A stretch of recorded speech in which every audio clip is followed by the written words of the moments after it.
Welcome to the Pickle Bear Fantasy Football Podcast. It's July 31st, 2016. I'm Andy, and I'm doing the most overvalued players, 5 most overvalued players. Frank did the most undervalued players yesterday.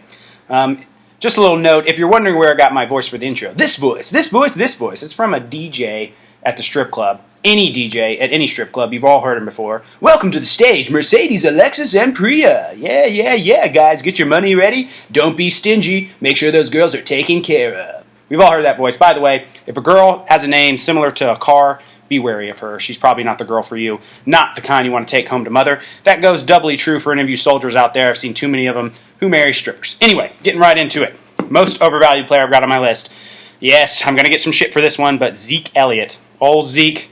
I like him, don't get me wrong. I do like Zeke, but his draft value right now is ridiculous. And here's the bottom line. It's all based off what we think he might do, not what he's actually done. So when you're looking at him compared to like an Adrian Peterson, I have a hard time justifying a first-round pick on a guy who has never touched an NFL snap.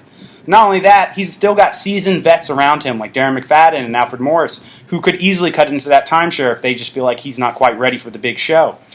Questions about domestic violence? Probably not really the case, but if it is, that's a huge red flag. We've seen what that's done to Ray Rice's career.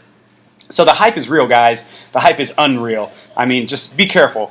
Right now, he's average draft position of 9, and I think that's a little bit ridiculous. I'd be looking at him more towards the later end of the second round, taking those more sure bet wide receivers. All right, my first wide receiver on the board, Allen Robinson. If you're listening to our earlier podcast, you know that I think Allen Robinson's value has gone way too high as well, based on what he did last year, which was incredible. 1,400 yards and 14 touchdowns. He's a garbage time monster. Thing is, I don't think that the Jacksonville Jaguars are going to be into as much garbage time here in the upcoming season. So they're getting a better defense. They have a run-blocking, focused O-line, and a brand new running back in Chris Ivory, who I think could easily dig into those touches. So Allen Robinson right now, current ADP is 12. I'd be looking at him more towards the end of the third round.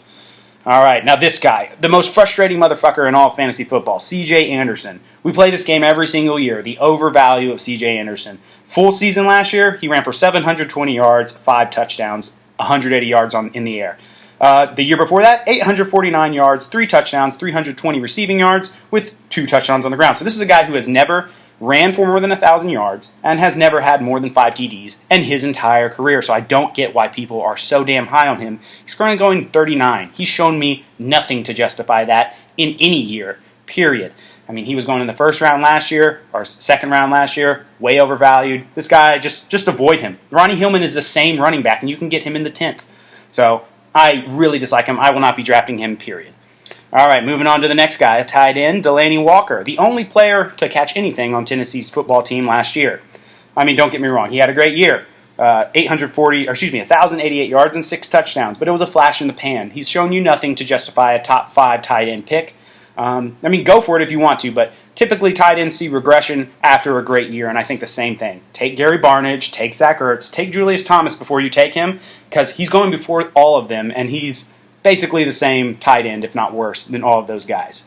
And wrapping it up, we've got Doug Baldwin. Oh my gosh, the classic trap of a late season guy who does incredible and catches 3 touchdowns in a single game, and everybody freaks the fuck out because he's got a little bit over 1,000 yards and 14 touchdowns. Here's the bottom line.